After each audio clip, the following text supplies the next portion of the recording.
Welcome to the story. Don't forget to like, subscribe, and support me. The grand towering spires of the Magic Council's headquarters cast long shadows over the magical capital as Lin stepped into the main hall. He had always felt a sense of awe walking these halls, the ancient stonework etched with runnings that glowed faintly under the torchlight. Mages of all ages and ranks passed him by, their robes sweeping the marble floors, engaged in quiet, intense conversation today. However, an unease weighed heavy on his chest. The council's recent decisions were strange, and Harun couldn't shake the feeling that something was deeply wrong. As one of the youngest mages to ever reach his position, he had learned to trust his instincts, and right now, those instincts were screaming at him. He entered the ceremonial chamber where the highest-ranking members of the Magic Council sat in a crescent formation, overseeing the assembly. The most notable of them all was Elder Zara, with her silver hair, sharp eyes, and air of absolute authority. She had a commanding presence, but today something about her gaze seemed off, cold, detached, as though she were watching the proceedings from a distance. The new laws being passed limited the use of high-level spells without clear reason. It seemed like a measure to control power, but why the Magic Council had always valued freedom and the open practice of magic. Harun listened quietly as the laws were ratified, the unease inside him deepening. After the session ended, Harun stayed behind in the library, intent on researching any records related to past decrees and political shifts. The ancient shelves towered over him, filled with volumes of knowledge dating back to the creation of the council itself. He thumbed through books and scrolls, his attention drawn to an old manuscript he had never seen before. It was dusty, worn at the edges, and detailed a forgotten war between the magical world and something called the Dark Entity.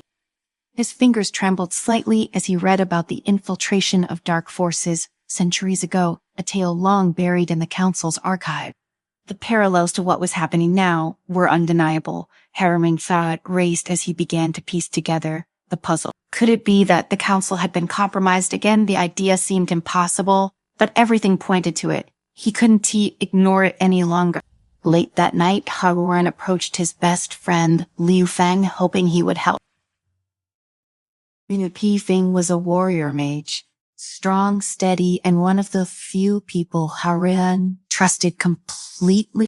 But when he explained his suspicions, Liu Feng frowned, crossing his arms over his chest. Harun, this sounds like a conspiracy theory, Liu Feng said, his tone skeptical. The council is the pillar of the magical world. Do you really think they would fall under the control of dark forces? I'm not saying all of them, Harun replied, lowering his voice, but look at Elder Zara. She's changed her decisions, her demeanor. It's like she's not even the same person anymore. And these new laws, they redesigned to restrict us, not protect us. Yanni Feng sighed, shaking his head. I think you've been reading too many old scrolls. Let it go. Harun, you were chasing shadows. Harun couldn't let it go. Something was wrong, and he needed to find out what. The next day, Harun returned to the council's library intent on discovering more. He wandered deeper into the archives, past sections he had never explored before. A hidden passage caught his eye, barely visible behind a tall bookshelf. His curiosity piqued. Harun slipped into the narrow corridor. The air was cool and damp, the walls lined with faded runes that hadn't even touched in years. At the end of the corridor, he found a door carved with intricate symbols of protection. He whispered an incantation, and the door creaked open, revealing a vast underground chamber, the hidden library. Harun's breath caught in his throat. He had heard rumors of this place, but no one spoke of it openly. Here, forbidden knowledge was kept under lock and key. As he explored the dimly lit room, he found a scroll that sent chills down his spine. It was a list of council members who had secretly aligned themselves with dark magic, and there at the top of the list was Elder Zara's name. Suddenly, the ground beneath him trembled, and the torches lining the walls flickered. Dark energies swirled around him, and before he could react, shadowy creatures materialized out of the air. Their forms were amorphous, shifting as they moved toward him with deadly intent. Harun's instincts kicked in, and he summoned a barrier of light. But the shadows were relentless, pressing against his magic, their whispers filling his mind. Just when he thought he would be overwhelmed, a brilliant flash of light exploded in the chamber, and the shadows recoiled, retreating into the darkness. A figure stepped forward from the shadows, a woman, her silver robes shimmering in the dim light.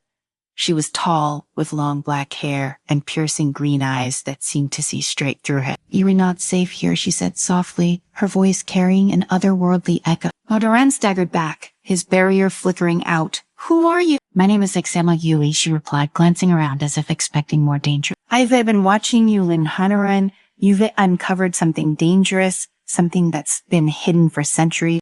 Hershen's sane pulse quickened. "The dark entity ... It's real, isn't it? The council has been infiltrated." Iseo, you nodded. The dark entity never truly disappeared. Its influence has been growing again, and now it started using the council as its puppet. Zara is one of its agents. Hadloran's mind raced. Why hasn't anyone done anything? The council? The council is blind to it, Exio, Yui interrupted. Most of its members don't even realize they were being controlled. Zara and a few others have hidden their involvement well, but the corruption is spreading. If we don't act soon, the entire magical world will fall under the dark entity Saidi's control. Halloran clenched his fists. What can we do? Yui reached into her robes and pulled out a small, glowing crystal. This is an ancient artifact, one of the few things capable of breaking the dark entity Nisal. But it's us not enough. We need to travel to Shadow Valley, where the dark entity's power is strongest. Only by confronting it there can we hope to stop it. Shadow Valley. The very name sent shivers down Haran's spine. It was a cursed place avoided by all but the most foolhardy mages. But if that sun were the source of the corruption lay, then he had no choice. "Let's go," Haran said, determination hardening his voice. As they prepared for the journey, Haran couldn't shake the feeling that they were running out of time. The council was growing more corrupt with each passing day, and he could feel the darkness creeping closer, threatening to consume everything.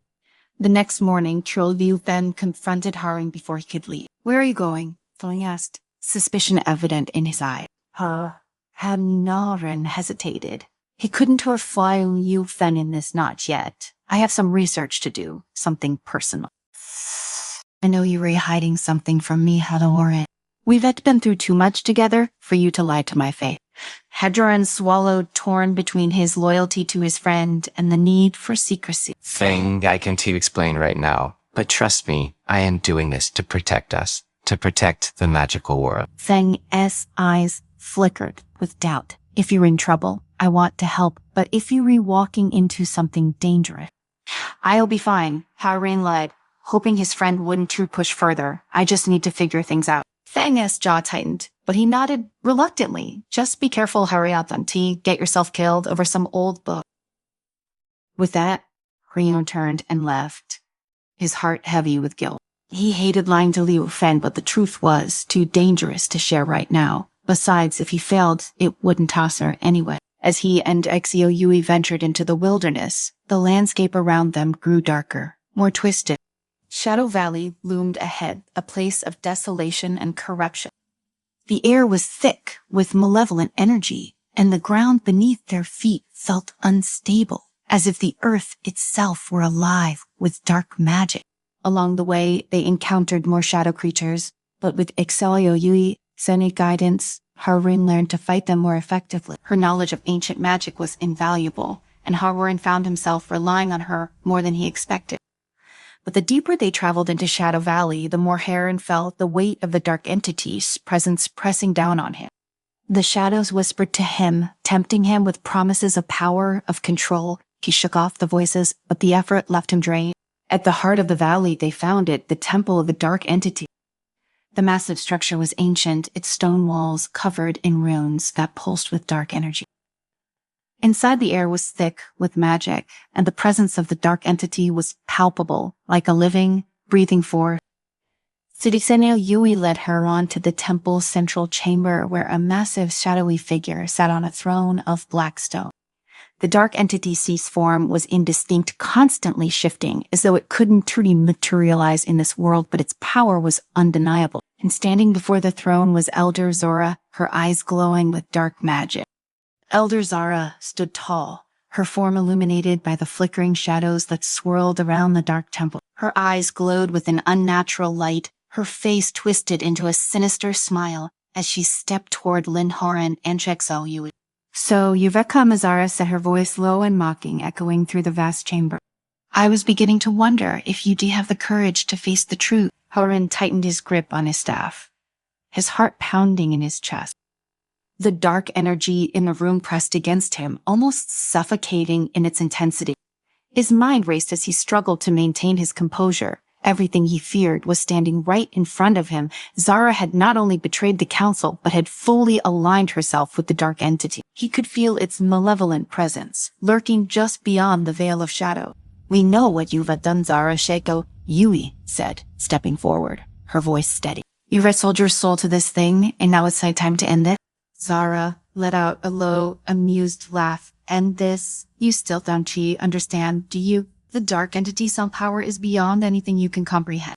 It has already taken root in the council, in the very heart of the magical world. You cannot stop what has already begun. Hathorin felt a surge of anger rise within him, but he kept it in check. He couldn't afford to let his emotions cloud his judgment. Now, You were Krong, he said, his voice firm. We were going to destroy the dark entity and end your control over the council. Zara's smile faltered, and for the first time, Harboran saw a flicker of uncertainty in her eye. But it was brief. She raised her hands, and the shadows in the chamber coalesced around her, forming a barrier of dark magic. Then you'll have to get through me first, Dura hissed, her voice dripping with malice. Without hesitation, Harboran launched a bolt of pure light magic towards Zara, but the dark barrier absorbed the attack, rippling with the force of the impact. Zara countered with a wave of shadows that crashed toward him like a tidal wave. Heron barely had time to react. He raised his staff, summoning a protective shield of light, just as the shadows slammed into him. The force of the attack sent him stumbling backward, his shield flickering under the strain. Kitsayo, you leaped into action, her hands moving in a blur as she cast a series of intricate spells. Glowing runs appeared in the air around her, and with a sharp motion, she sent a blast of energy toward Zara. This time, the attack struck true, piercing through the dark barrier and forcing Zara to stagger. And now, Iskalo, Yui shouted, and Haryon didn't hesitate. He focused all his energy into his staff, channeling the power of the ancient artifact Chekzawo Yui had given him. The crystal embedded in the staff glowed brightly, radiating pure light as Harun unleashed its full power. A beam of brilliant light shot toward Zara, cutting through the darkness like a sword. Zara's eyes widened in shock as the light struck her, shattering her dark barrier and sending her crashing to the ground. For a moment, the chamber fell silent, the oppressive weight of the dark magic lifting slightly. Harun and Exile Yu exchanged a brief glance, their breaths heavy from the exertion. It seemed as though they had won. But then the ground began to tremble. The shadows that had been swirling around the temple surged toward the dark entity, strewn, coalescing into a massive, writhing form. The dark entity itself was awakening. Zara, still on the ground, let out a weak, bitter laugh. You fool. You think you can defeat it? The dark entity is eternal. You can destroy what was never alive. The massive shadow loomed over them, its form shifting and growing, filling the entire chamber with its dark presence. Herturense's heart pounded in his chest. This was it, the true source of the corruption. If they didn't stop it now, all their efforts would be for nothing. Ixali Yuio stepped closer to Haren, her expression grim. The artifact, she whispered. It's our only chance. We have to use it to sever the dark entity's sex connection to this world. Hanor nodded, gripping the staff tightly. He could feel the power of the artifact pulsing in his hands, but he also knew that using it would come at a great cost. The magic it contained was ancient and volatile, and if they weren't careful, it could consume them both. But there was no other choice. Together, Harchorn and Enjixera, Yui raised their hands, focusing all their energy into the artifact. The crystal at the staff's tip glowed brighter and brighter until it was almost blinding. The dark entity let out a low rumbling growl, sensing the threat, and the shadows began to swirl violently around them, closing in. Harmorian gritted his teeth, pushing back against the dark magic with everything he had. The pressure was overwhelming, the shadows pressing down on him from all sides, but he couldn't try and let go. Not now. With a final surge of power, Herian and Shoko Yui unleashed the full force of the artifact. A blinding explosion of light erupted from the crystal, filling the entire chamber and blasting through the dark entity's form. The shadows shrieked in agony, twisting and writhing as the light tore through them. Zara let out a scream, clutching her head as the dark magic that had once empowered her was ripped away. The dark entity's form began to disintegrate, the shadows dissolving into nothingness. The temple trembled violently, the ancient stone walls cracking and crumbling as the dark power that had sustained it for centuries was finally destroyed. Henwarn and Jafsano Yui fell to their knees, exhausted as the last remnants of the dark entity vanished. The oppressive weight of the dark magic was gone, replaced by a quiet stillness that felt almost surreal. It was over. Zara lay motionless on the ground, her body drained of all life. Whatever power she had once wielded was gone, leaving only an empty shell behind. The temple continued to collapse around them, and Haran knew they didn't have much time. "We need to get out of here," Oren said, his voice hoarse from the effort. Chiseo Yui nodded, still catching her breath together. They stumbled toward the exit, the ground shaking beneath their feet as the temple came apart. They barely made it out before the entire structure collapsed behind them, burying the last traces of the dark entity's cess influence. For a long moment, they just stood there, staring at the ruins of the temple, the weight of what they had just accomplished, slowly sinking in. "We did it?" Oren said quietly, though there was no triumph in his voice. The cost had been too great for any celebration.